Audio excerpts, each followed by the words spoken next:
In doing the episode that I did yesterday on the Minneapolis school shooting, I have been really thinking about this topic, and I've watched a few other YouTubers talk about the school shooting and really kind of have their conversation on the trans community and what this whole thing even means. And so I've been watching other videos, and this morning I saw Nick Fuentes' episode, We Are Truly in a Spiritual Battle, and this is his reaction to the school shooting, and he also goes into some other topics that he thinks are at play here. And so this episode is not going to be focused on the school shooting itself, but it is going to go into a deeper discussion on the topics of parenting, society as a whole, and mental illness. This is Hey Brittany. Welcome back. So the first thing I want to react to is kind of the idea of affirming your kid. And so I've been seeing a few clips circulating on social media, and there's this one clip, I'm not even sure who this person is, but basically she's saying, like, when your kids tell you who they are, believe them. And so I think this opens up the door to a really fine line between affirming your kids and then actually being real with them. And what I see a lot of people hitting back with is saying, well, you know, if your kid thinks they can fly, you don't give them a cape and all of this stuff. And so I do think there's a fine line between supporting your kid's dream and then also giving them a reality check. You have to be able to balance the two because you don't want to stifle your kids. If you're constantly killing your kid's dream, that's going to stifle them, and they're not going to think that you believe in them or that they can amount to anything. On the other hand, if your kid is clearly playing pretend, how long do you go before you step in and say, hey, okay, you know, this is not pretend anymore, this is reality, this is what you can and can't do, this is what you're capable of, and so on. And so because I have my Binge Watch Brittany podcast, I do like to bring in TV shows and movies and books into the conversations that I'm having with my reaction videos. And so I want to point to the TV show Forever on Netflix. And so this is where we see that conversation of when do you encourage your kids' dream and when do you give them a reality check. So if you've seen Forever, you know that Justin is not a good basketball player. He's definitely not going to make it to the NBA. And so we do see this conversation that Justin and his mom have where basically she's telling him, hey, you know, we're going to give this basketball thing a shot for one more year. After that, we need to focus on other things. You need to focus on your academics. And then we also see this moment where Justin and his mom, Dawn, they go to the Hamptons, I believe, to have this get together with family friends and all of that stuff. And so we see him having a conversation with his uncle, and his uncle is just straight to the point. He's like, Justin, you're not going to make it to the NBA. You need to start focusing on other things. Like, this is not going to work out well for you. So he's giving him a harsh reality check, and the mom is pushing back on this, and she's like, hey, you know, stop, take it easy, like let him have this moment where he believes that he can make it to the NBA, or he believes that he can play college basketball. And so there's situations like that where you think, hey, you know, this is harmless, let him have his fun playing basketball, and then eventually he'll get bored or whatever and move on to something else. And so this is a moment of when you're too harsh with kids, you can crush their dream. But at the same time, his uncle being this direct with him, it forced him to really think about what was next for his future if he could not play basketball. And so as a result, he was able to focus on music, and he realized that he was actually very good at music, and this was something that he wanted to pursue. So when do you have those conversations of allowing your kid to have their dream and to kind of live it out for a little bit, and then when do you step in and say, okay, you know, this is not working out, we need to move on to other things? And so I think from that aspect, parenting is very difficult because you want to affirm your kids, but then you also want to be able to give them a reality check, and you have to do all of that without hurting their confidence. Because if you are hurting their confidence, this can easily turn into a situation where they feel like no one believes in them, they can't amount to anything. This just reinforces negative beliefs that the kid is going to have about himself or herself. And I think that there is obviously a very delicate timing and way to handle these conversations. Now, when it comes to playing pretend, I want to bring up a story that Kevin Hart was telling in one of his comedy tours. And basically, he was talking about how his kid used to wear a glove. I don't know if this was a real story or not, But basically his kid used to wear a glove and he would pretend that he was basically a superhero, and then when the kid got in a fight, the glove didn't work and he got his butt kicked. The point that Kevin was making is that he played into this, and so when they get in the car, the kid was like, oh, it didn't work because it was turned off. And so obviously this is like a very funny story, but it also points to when you let your kids play pretend for too long, they are not realizing or understanding like the full situation. So like in this situation, the kid is thinking, hey, I lost that fight because my glove didn't work. He didn't realize, no, I lost this fight because I didn't have the skills to defend myself in a real world situation. And if you let them play pretend, how long do you let it happen for? Because I think there is this general understanding that, oh, the kid will just eventually grow out of it. But what is the time frame on that? What is the time frame for when you let your kid play pretend, and then when you step in and say, no, this is reality, this is what's going to happen going forward? And I'm not a parent myself, but I can imagine how difficult these conversations are, because these are not just one-time conversations. These are things that you bump up against constantly as you are raising your child. I've been seeing this conversation a lot on social media, and I think it is important to talk about, because when people bring up this conversation of when your kid tells you who they are, believe them, there's just extreme reaction to point out, oh, well, if your kid thinks they can fly, if your kid thinks they're some type of animal, you don't affirm that, you tell them the truth. And so I think there's just extreme reaction to say, no, you don't always affirm your kid, but there's a whole entire other end of the spectrum that people aren't looking at. Because if you are a parent and you grew up where your parents constantly talked down to you or told you that you weren't going to amount to anything, you're obviously, when you raise your kids, you want to do the opposite of that. And I think that's where we're getting into the opposite of how parents today were raised, to where they want to affirm their kids, they want to be very positive, and they want to let them play pretend for as long as they can, and we're seeing the results of that. And so as a parent, it's very difficult to find that fine line of being direct and firm with your kid, but also just letting them be kids. Moving on, I want to get into Nick's episode from last night, and there are two things that he said in this episode that I agree with. One, he said that being trans is a expression of mental illness, and then he also talked about the breakdown of society and communities. So in regards to transgenderism being a expression of mental illness, I do have this clip that I want to play. But I think that it's important to isolate these issues out. Transgenderism is an expression of mental illness. There are not a ton of people that are becoming transgender because they're just transgender. They're not becoming transgender because it's being popularized. They're becoming transgender because they're mentally ill. And this is one of the things that they glom onto. Just like in other times they glommed onto other things. Alcoholism, addiction. They go down these other bad pathways. Okay, so what I really like about what Nick is saying here is that there are people who are trans just because they are trans, but a larger part of it is that there are people who are trans and also have mental issues before they became trans. Being trans is not the issue. There's stuff that's happening well before someone presents as trans that is the issue and what we need to address. So I think if you just say, oh, trans people are the issue, you're kind of ignoring the root cause of the issue. And so that's why I don't like the idea of saying, hey, throw all the trans people in the mental hospitals and mental asylums, because not every trans person is at that degree of where they need to be hospitalized. And I definitely want to know what you guys think about that, so let me know in the comment section below. Okay, so moving on, let's get into the breakdown of families and society. And so in this whole conversation around the school shooting and just what's happening with trans kids in general, there is the conversation of where are the parents, what are the parents doing, how are they raising their kids. And so I want to play this clip from Brandon Tatum. I don't understand how kids that are in the household of parents who are Christians are trans. Let me just tell you how it happens. It doesn't happen because all of a sudden the kid is just falling off or whatever. It's because you are not being the parent that you're supposed to be.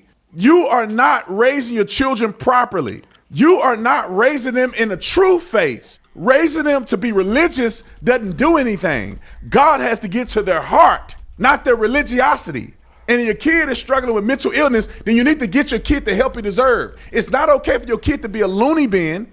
Okay, so there was a lot of good stuff in that clip from Brandon Tatum, and what I think was really interesting was how he talked about kind of like the religious and kind of like the evil aspect of all of this happening, and both Nick and Brandon are talking about how this is more about religion and good versus evil and spirituality than it is about left versus right and whatever your political ideology is. And so I think it is important to make sure that we bring that up, because if you're staying on the surface level and saying, hey, this is just a trans issue or this is just a left versus right issue, I think that we need to go a little bit deeper than that. And so I'm really glad that they are having those conversations.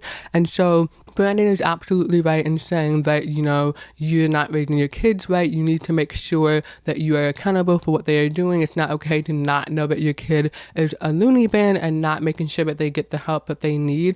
But then also, too, it can obviously be very difficult for a parent to understand that their child has a mental illness, because I'm hearing impaired, and I can't imagine what my parents thought when they found out that I had a hearing disability. That meant that they had to completely change their way of living and of whatever plans they had for me to accommodate for the fact that I have a hearing loss. And obviously, having a hearing loss is a very different thing than having a mental illness, but I can't imagine the toll that it takes on a parent to understand and to come to terms with the fact that their kid has a mental illness and that they have to be on medication for the rest of their lives, or they have to be treated a certain way in order to make sure that the kid is able to be a productive member of society, or that the kid is kind of kept contained and limited as far as his social interactions to make sure that other people aren't harmed. And that can take a toll on you if you're not equipped or prepared to handle a kid who had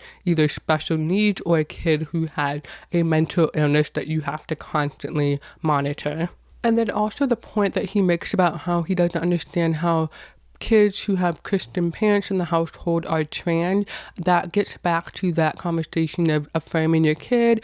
Do you support your kid's dreams, and how long do you let them play pretend for? And then also what I was just saying about how to deal with the issue of your kid having a mental illness, and just whether or not you're prepared to even handle that. And so I think that there are probably some people who are in denial about whatever their kid is going through, or they're just completely oblivious to it. And this gets into a larger conversation around parenting, and I want to shift the topic a little bit, because yes, you can have two parents in the household, but that doesn't mean that they're constantly paying attention to everything that their kid is doing, because after a certain age, I believe parents give their kids autonomy and they try to give them privacy, and we can see that this is backfiring a little bit, because the world now is completely different than what it was 20 or 30 years ago, when you didn't have access to the internet and all of these different ways to kind of fall into the traps that are out there in the world. So I want to play this clip from Nick on this kind of issue of parenting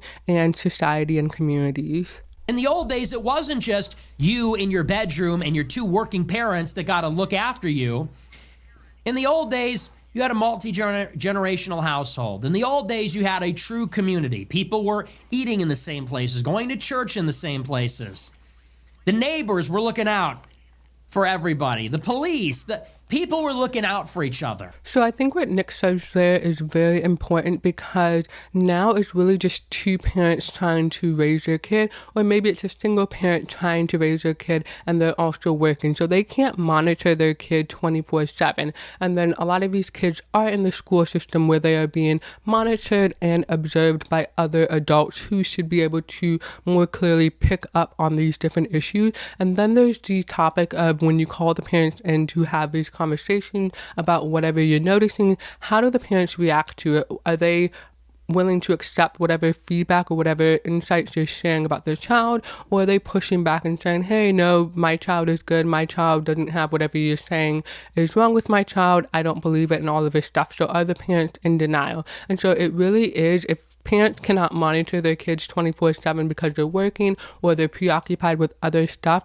It really should be on the teachers, the principal, and the adults in the school system who are able to observe these different relationships that these kids have with other kids, with other adults, with figures of authority, because they can more easily assess those different dynamics than the parent can, because the parent is probably just going to get the highlight reel from their kid of how their day went. If they don't have a super close relationship with their parent, they're not going to be transparent about what they're going through, and the parent is just going to get the highlight reel of whatever is going on with the kid. They're not really going to get deep and down into the weeds and really understand what is going on with their child. So unless you are super observant as a parent and you know your child super well, there are a lot of opportunities to miss out on all of these signs just because you think that everything is fine with your kid, or you think that your kid is safe in his bedroom or her bedroom, and not realize that they are actually in more danger just being in their bedroom. And so I want to bring in a TV show to kind of hit home this point. And so there is a TV show on Netflix called Adolescence. If you haven't seen it, it's basically about a kid who commits a murder, and his parents are rocked by this, his community is rocked by this, and his father is in disbelief that this even happened. He believes the kid at first, and then he realizes that the kid is basically playing him once he sees video footage of it. And so this family is just destroyed by what this kid has done, and they don't know how they, as two good parents, as two good people, produced a child who could do something like this. And so this speaks to how the parents in this TV show, they thought that their kid was safe in his bedroom, and this is a completely different time, as Nick was saying. This is not a time where you have people who are in the community who are looking out for the kids, looking out for each other. This is not a society where we have multiple generations in the home who can help raise the kids. It's really just two parents or a single parent who are raising the kids. And I think that this is important to talk about, because in terms of kids being in their bedroom, you can think that your kid is safe in their bedroom, and 20 to 30 years ago this may have been true. Usually when your kid is in their bedroom, they're either watching TV, they're reading a book, they're playing board games, that sort of thing. But in today's world, they have access to the entire world at their fingertips because of TV shows, streaming services, the internet. They are kind of more exposed in a sense in their bedroom today than they were 20 to 30 years ago. And this is super important because 20 to 30 years ago, if your kid left their bedroom and they went outside, they were just exposed to their immediate environment. So the risk of them getting into trouble was a lot lower because they were just exposed to whatever was happening around them. Whereas today, in their bedroom, they are exposed to the entire world, and they can just kind of get into whatever they want to get into. And when they step outside, yes, there's their immediate surroundings, but they also still have access to the entire world as well. And so it's a completely different ball game to be a parent today than it was 20 to 30 years ago, or how you grew up, because just because their kid is in their bedroom, they are not more safe there. They are actually in more danger in their bedroom, especially if you don't know what's going on. And again, if you're just getting the highlight reel of their day and their problem, you're not getting the full picture of what your child is actually going through, what they're getting into, and what they're experiencing on a day-to-day basis. So now I want to play another clip from Nick, and this is him talking about the breakdown of society. And so, there is no solution for this. There's no gun control solution. There's no culture war solution. There's no easy prescription for this, other than that the society that we have is clearly rotted at its core. And strictly speaking, there is no core of our society. Everybody is, you almost think about it as people are sort of like in orbit around the center. And the center of public life used to be the church, used to be the king, the nation, it used to be something. And everybody was held in position in relation to one another around the center. And now there is no center. And now there are no relations between one and everybody else. So I really like what Nick is talking about here, how society doesn't have a core today, because back in the past, it used to be that everyone was centered around the church or the government. And now today you can see, I would argue that we do have a core. It's just a completely different core. I think the core today is probably the internet or social media or TV or entertainment. It's not pillars of community that we traditionally had, because everyone today has access to the internet. We all are learning about different things via the internet. So I would say that the internet is what is the core of society today. And then you have those normal pillars of community, so like the church, the government, and you have people who are orbiting around those pillars. But for the most part, I would say that you have those pillars of community. There's a small group of people orbiting around each pillar, and then you have the internet, and then everyone is kind of orbiting around that. I think it is important to recognize that our society has completely changed to where we don't all have the same things in common anymore. We're not all following the same thing anymore, and so that leads to people doing different things. That leads to people being isolated, and then that is where you have those antisocial behaviors coming in that he was talking about, to where you can just get into everything and anything, and that can lead you down a dark path depending on what you're already predisposed to